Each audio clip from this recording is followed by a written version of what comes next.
Good morning, everyone. Welcome to the second part of the Log 360 training series. My name is Judith, and I'm a product specialist in ManageEngine's IT security solutions team. Today's session is about event correlation, which is one of the most powerful methods to detect threats or anomalies in your network. Why correlate events?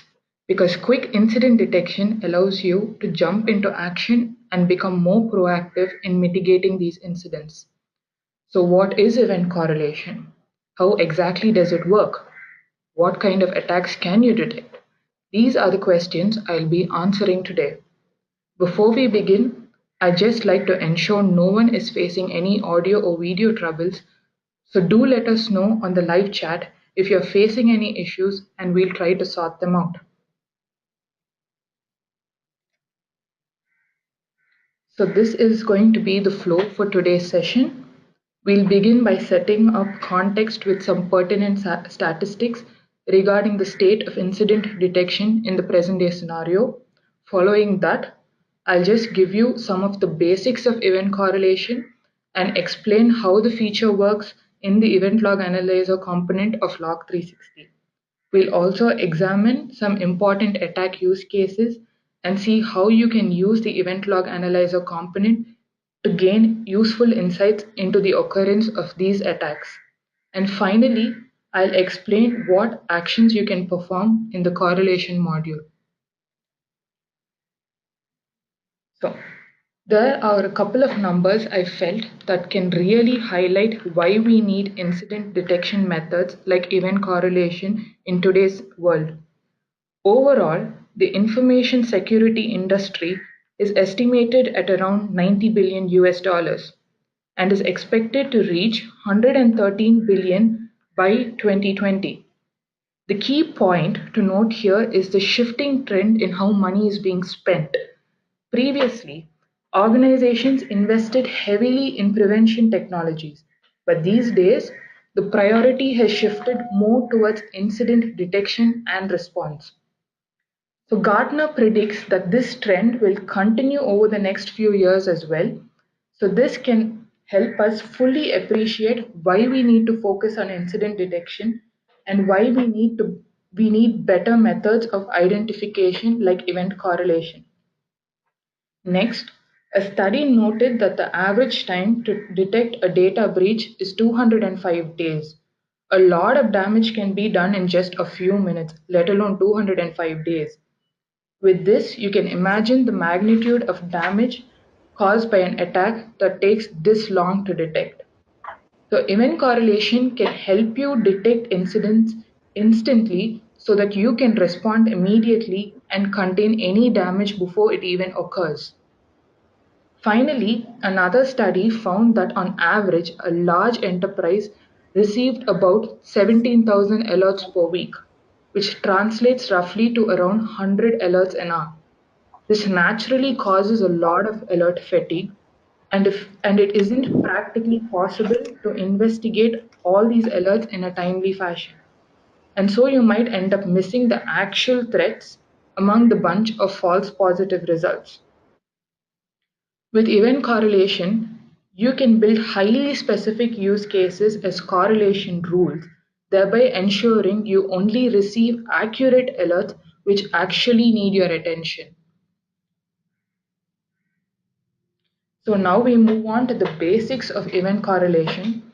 Before I explain what it is, I'd like to highlight a couple of points. Point number one, very often, individual events are not enough to provide the whole picture. For instance, a user fails to log on to Windows. Nothing too suspicious about that, right? But what if that same user fails to log on multiple times and then suddenly manages a successful logon? That is what we call a brute force attack, which brings us to point number two. Attacks and threats are most often complex incidents. They don't just involve a single event, but a sequence of multiple events. Fortunately for us, these events leave log trails, and this is where event correlation comes into play. Event correlation is a technique that processes logs from various sources in your network connects related information to form log trails, and identifies threats. But how does it know which log trails are threats? The answer to that is correlation rules. A correlation rule is simply a sequence of logs or events that indicate an attack of compromise. So let's start by putting all this together and discussing this in the form of a new use case. Let's consider a malicious insider who would like to breach a critical server within your network which contains confidential financial information. Now it's obvious that he would want to do this without being detected. Let's then assume that he is able to obtain privileged user credentials, or a privileged user is actually helping him. The privileged account still wouldn't serve his purpose though, because these accounts are usually heavily monitored. So what he can do is use that privileged account to create a backdoor into the network. So this malicious insider goes ahead and creates a temporary account for himself. He assigns the necessary permissions for this account and then logs onto the target server with these new credentials. Finally, he carries out his intended malicious activity. Now, this activity could be anything. For instance, he may install a malicious service, which may be used to send confidential financial data to another location, or it could record activity on the server and send this back to the attacker. After the deed is done, he goes ahead and deletes the account. So how is this configured as a correlation rule? The simplest method is to check for an account being created and deleted within a short span of time.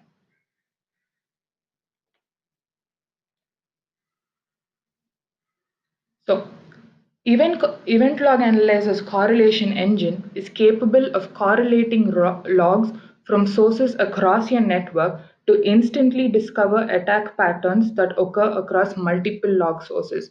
These log sources could include servers, databases, firewalls, routers, switches, and more. The solution's correlation module sends out real-time email or SMS notifications as soon as an attack is detected, and it also raises a ticket in your help desk console, either self-service displays or ServiceNow, and ensures accountability. It provides in-depth incident reports that aggregate all the associated events to help speed up the remediation measures. EventLog Analyzer currently provides 30 predefined attack rules, and it also gives you the flexibility to create or update attack definitions to suit your business environment and minimize false positives. Now I'm going to tell you how EventLog Analyzer can detect a possible brute force attack. As you know, in a typical brute force attack, an intruder tries to gain access to a device in your network by entering various logon credentials until one succeeds. So EventLog Analyzer scans logon events of critical servers and workstations. By default, the solution's correlation engine identifies when a single device experiences 10 failed logon within 10 minutes, followed by a successful logon within the next minute. If these events occur in succession, it raises an alert and creates an incident report with details about the breached device and logon events. I'm now going to show you the brute force attack report.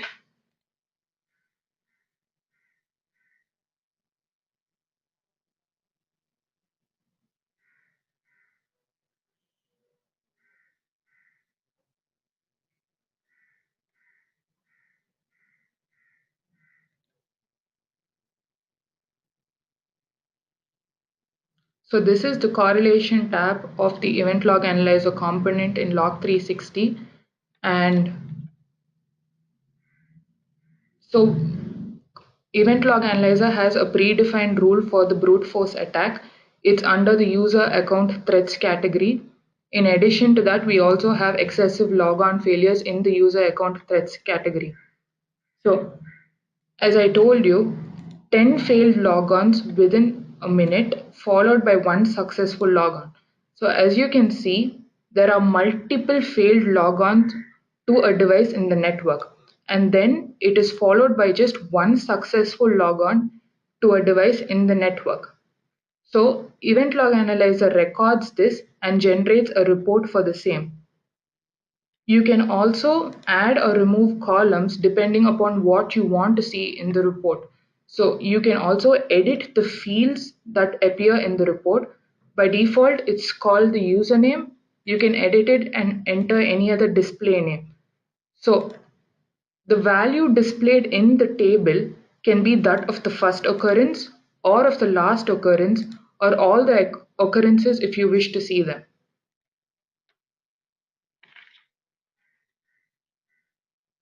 I've explained how EventLog Analyzer can help detect an attack, but your network might not face attacks on an everyday basis. So let's look at a scenario which is more common than an attack. A disgruntled employee in your organization could have malicious intent and could decide to wreak havoc by deleting a number of critical files. So, how do you identify what has happened? EventLog Analyzer detects multiple file deletions that occur within a short span of time and alerts you immediately. By default, it is 15 file deletions within a span of 2 minutes. I'm now going to show you the report. So the excessive file removal rule comes under the file integrity threats category. So as you can see, the time at which the deletions have occurred is at 12:20 a.m. in the morning, which is an anomalous non-working hour and would require further investigation and is also a cause of concern. The other time is 4 a.m. in the morning. As you can see, the same data is graphically represented above, and similarly, you can view the event timeline. As you can see, there have been multiple file deletions. In addition to that, you can also view the details of a specific file deletion, like who deleted it, what object was deleted, the port, the event ID, the username, the severity, and the entire log message. So you can export this report in the following formats, which is the CSV and the PDF format. In addition to that, you can also schedule a report by just clicking on schedule report, add schedule. So you just enter a schedule name, and if I want this daily, I can run a schedule at say 8 n, and so I could pick the data which accumulates for the last 24 hours, and the format can be either PDF and CSV. You enter the email address to which the report should be sent and the subject with which the mail should appear in your inbox. So now I'm going to show you a few more things in the correlation module. So the recent incidents report. So this is like a summary of all the correlated events in your environment. As you can see, repeated object audit policy is the highest correlated event, and it's 2,564. And this data is also represented in a tabular column below and ranked by count of which has occurred the most.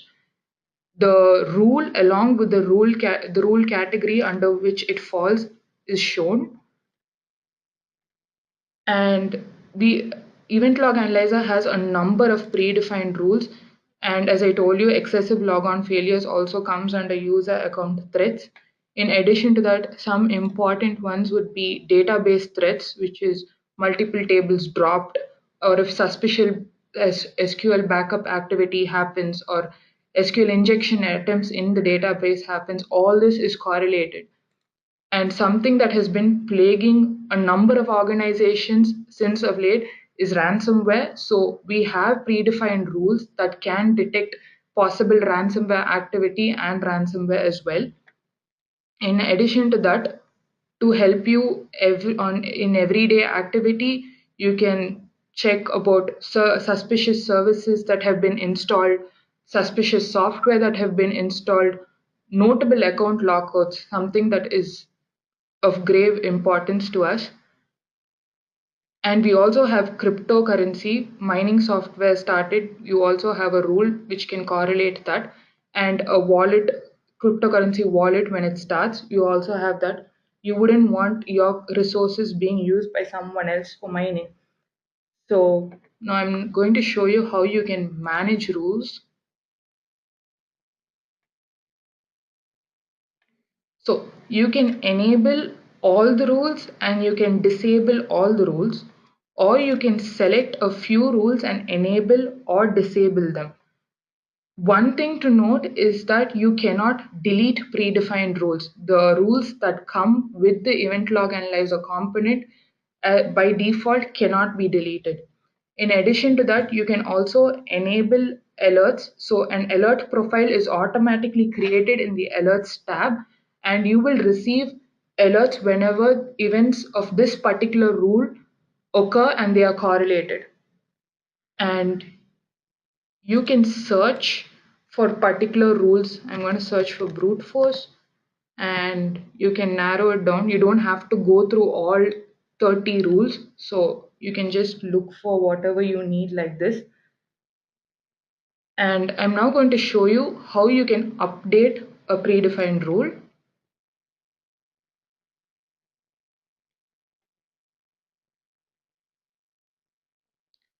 Okay, so as I told you, a brute force attack, the events that should occur is failed logons and then followed by one successful logon.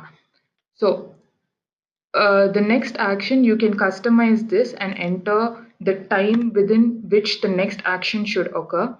By default, it is 1 minute, so you can change it to even seconds if you wish. So the next action should occur within a period of 30 seconds. In addition to this, this is like basic configuration. You can also configure each action. I'm going to show you that now. So you can enter, you can filter the message, username, device type, and more. So I'm going to change this. So 10 times I can enter like 5 times. So 5 times a failed login within the period of like 1 minute. So the rule as of now is, after modification, is 5 failed logons within 1 minute followed by a successful logon within 30 seconds would trigger an alert and an incident report. This, you can modify all the existing rules like this. So I'm now going to show you how you can create your own rules.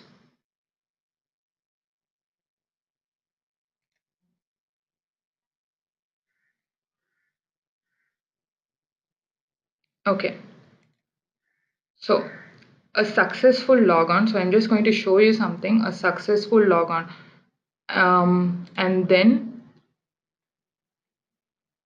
an account created is very normal. So this would actually be a false positive, but instead a successful logon, sorry, a failed logon followed by another failed logon and maybe another failed logon followed by a successful logon, and then an account created could be trouble, because the person obviously does not has been is just trying to breach your network with the continuous failed passwords. Then he succeeds and creates a then he succeeds and enters and logs in correctly, and then he creates an account. This could be a backdoor in your network and could possibly be a vulnerability. So so this is all that I have to show you from of the correlation module in the event log analyzer component of log 360. So to close, just let me reiterate that event correlation is one of the best incident detection methods we have. We can detect a number of attack scenarios by using correlation rules, and the possibilities are virtually limitless. So that's it from my side for now. And if you have any questions, we'll be glad to answer them via the live chat, or please feel free to drop a mail to support. I'm now going to send you the link to part 2 of the Log 360 training assessment. Please fill in the same email ID with which you have used to register for this training series. Once you've answered all the questions, just hit submit. We'll tally the scores of all 4 parts of the training assessment, and the results and certificates will be sent after all 4 parts are complete. Thank you and all the best.